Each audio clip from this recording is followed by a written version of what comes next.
C'est le grand jour de l'histoire du Togo, proclamé République indépendante. Des personnalités et des délégations du monde entier arrivent à Lomé.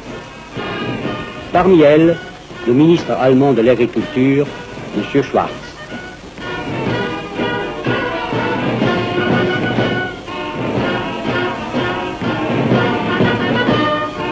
Le ministre fédéral et son ambassadeur, M. von Turek, représentant la République fédérale, ont vite établi des contacts cordiaux avec les parlementaires togolais responsables de l'avenir politique du Togo.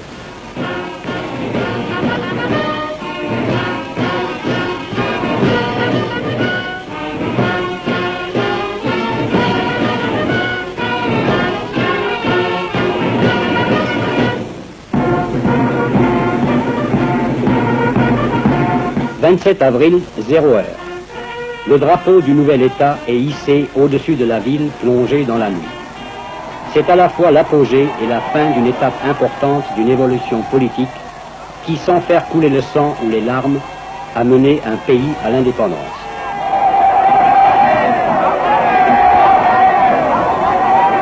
M. Sylvanus Olympio, Premier ministre du Togo, remercie dans son allocution l'Allemagne et la France qui, toutes deux, administrèrent le Togo dans un esprit d'entraide et de compréhension, et non en puissance coloniale. Lomé dans la liesse. Devant le monument de l'indépendance, les Togolais fêtent la naissance de leur république.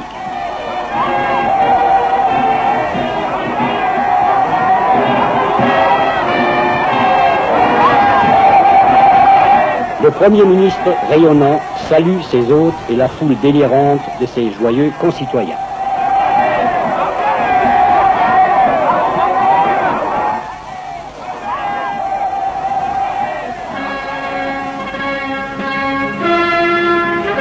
Le monument de l'indépendance, qui associe l'expression vigoureuse de l'art autochtone africain à une réalisation de style moderne, est le symbole de l'orgueil et de la joie de l'œuvre accomplie.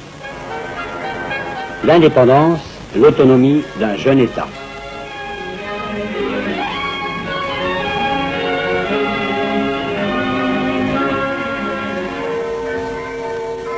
Le passé n'est pas oublié pour autant.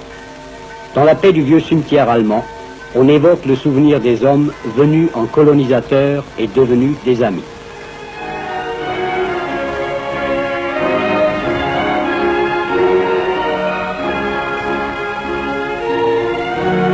Sur la tombe du gouverneur Köhler, qui administra la colonie de 1895 à 1902, et fut le seul haut dignitaire allemand à trouver son dernier repos en terre togolaise, le ministre fédéral, M. Schwarz, dépose la couronne du gouvernement fédéral d'Allemagne.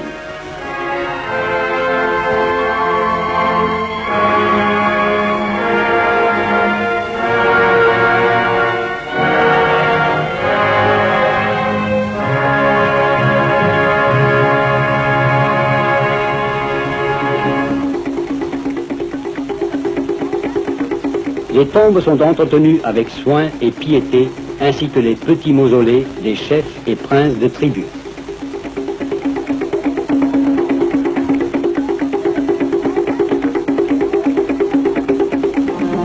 Devant l'édifice gouvernemental, la garde rend les honneurs. L'ambassadeur des États-Unis présente ses lettres de créance.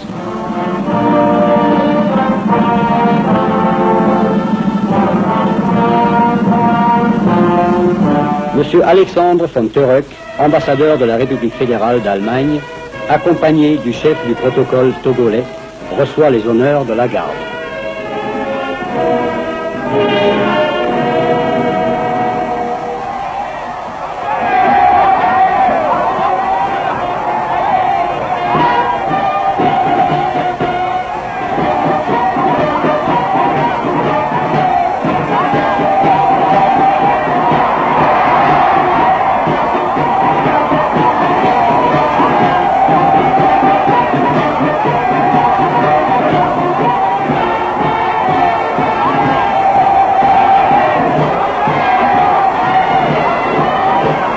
Des heures durant, les Togolais défilent devant leur premier gouvernement indépendant. L'armée est également présente à cette grande manifestation. Elle est encore modeste, et compte porter ses effectifs à 600 hommes au cours des années à venir.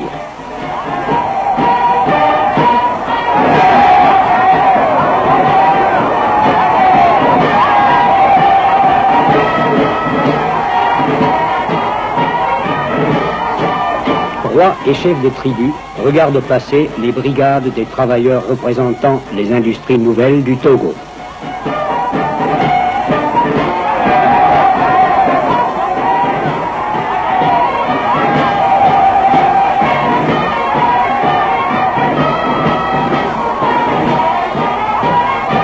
Et puis, voici les enfants, futurs citoyens libres d'un jeune et fier État.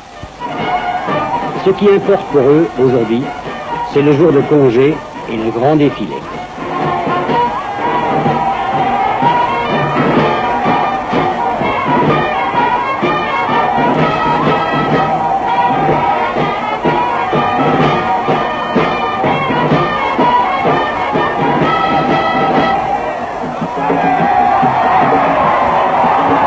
Après avoir parcouru les centaines de kilomètres qui séparent Lomé de leur province d'origine, parfois à la frontière du Dahomey, de la Haute-Volta ou du Ghana, les délégations des tribus arrivent avec toute leur pompe coutumière et rituelle qui émerveillent et même étonnent leurs compatriotes du Sud.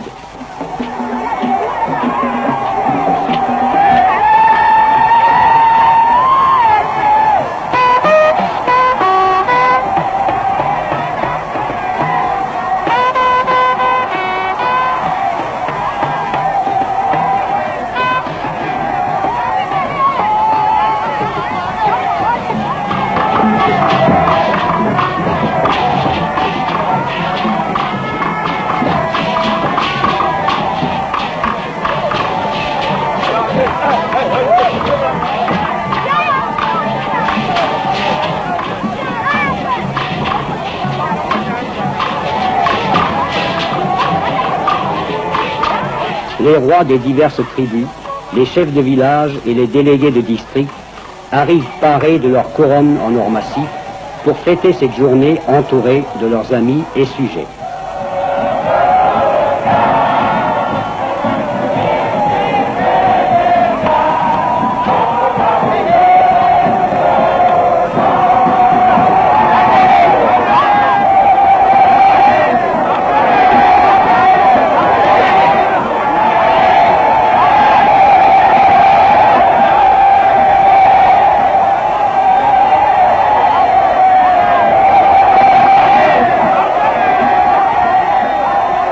Musiciens, danseurs et jongleurs ont l'occasion de déployer tous leurs talents.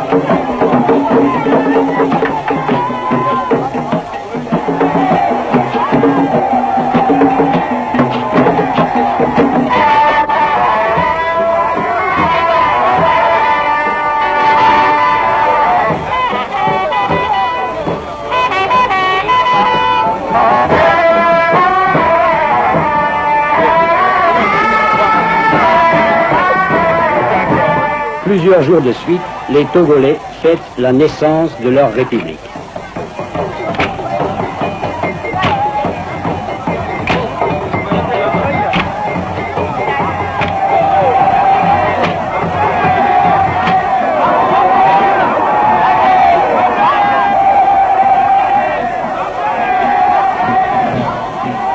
À une garden party, M. Sylvanus Olympio reçoit ses invités.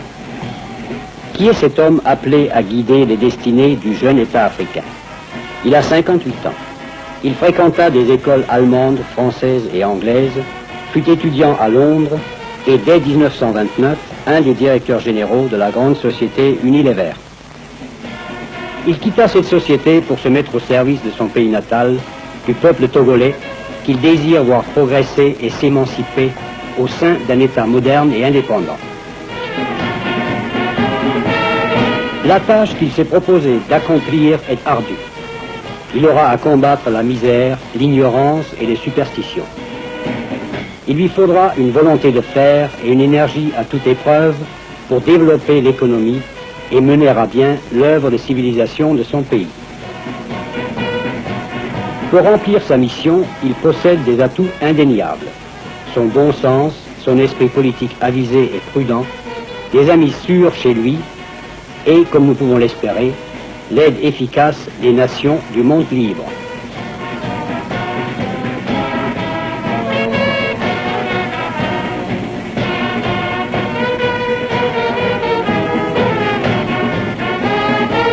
Mais aujourd'hui, les problèmes et les soucis n'ont pas été sortis des tiroirs du bureau ministériel. On jouit de l'hospitalité chaleureuse du Premier ministre.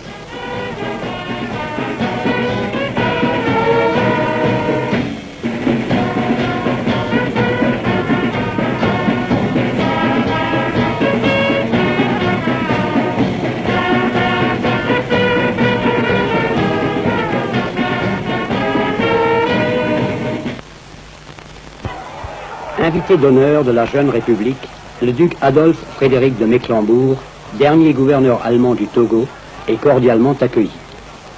Messager des associations fédérales allemandes de football, il présente leurs vœux et cadeaux aux sportifs togolais.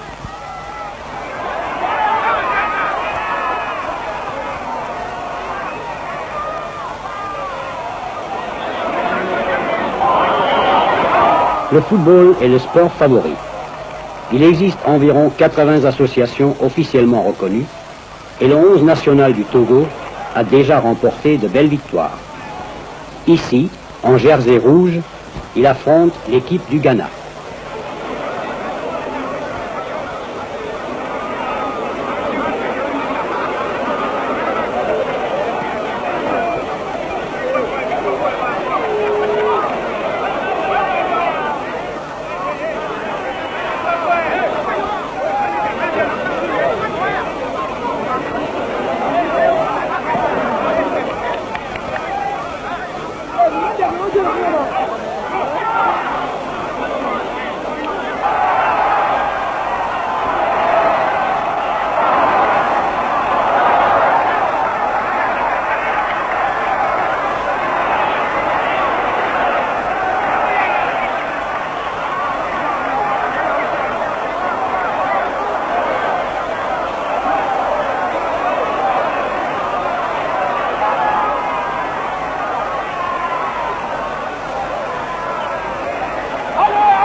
Vers le nord et l'intérieur du pays, en route pour Attaque Pamé.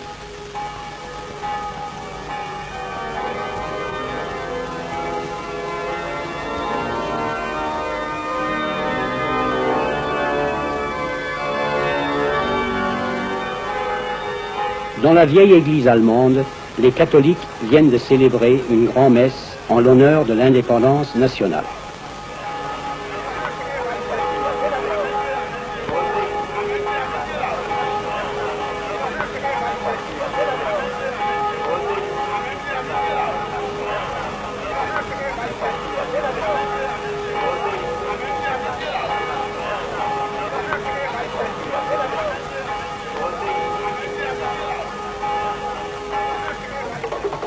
Ici également, au fin fond du pays, la fête bat son plein selon les rites et coutumes anciennes.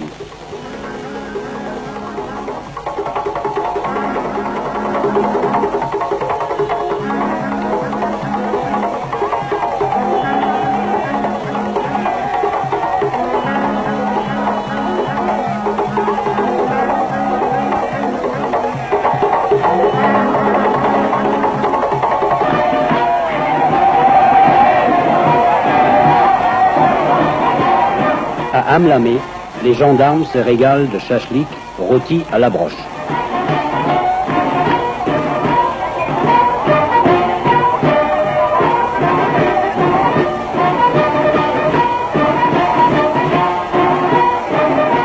Un mot sur le ravitaillement. Les porcs furent introduits déjà par les Portugais dans les régions côtières. Dans le nord musulman, par contre, on ne fait pas l'élevage. La production annuelle de viande au Togo s'élève actuellement à 1000 tonnes environ, relativement peu pour une population de près de 2 millions d'habitants. L'ancienne administration française s'est principalement souciée d'encourager l'élevage de bovins.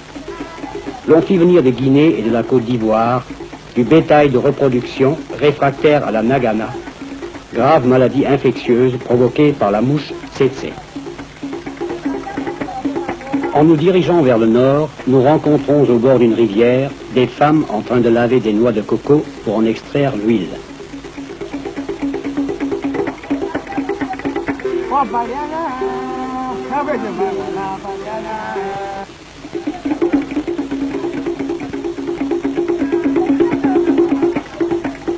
Les plantations de cocotiers au Togo couvrent aujourd'hui une superficie d'environ 6250 hectares. La production a atteint 3520 tonnes en 1957. L'aliment de base des Togolais est toute une variété de céréales de l'espèce du sorgho. Cette culture est la plus étendue des exploitations agricoles. Ici, l'alimentation nous paraît un peu monotone et déréglée. L'ordinaire pourrait être amélioré. Cependant, il serait absolument faux d'imaginer les Togolais et d'autres peuplades et tribus de l'Afrique occidentale sous-alimentés. On compte 4000 calories en moyenne par habitant et par jour, ce qui est appréciable. Au marché, parmi d'autres denrées, se débite la canne à sucre. Aux abords du marché, voici une coiffeuse à l'œuvre.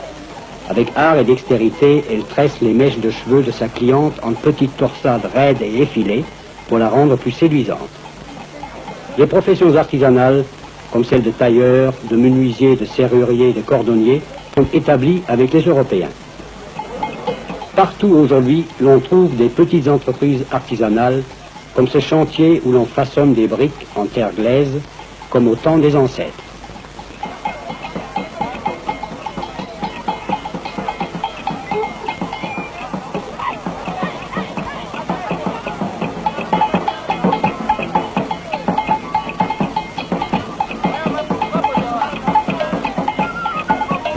Il n'est pas rare de voir des femmes exécuter ces durs travaux.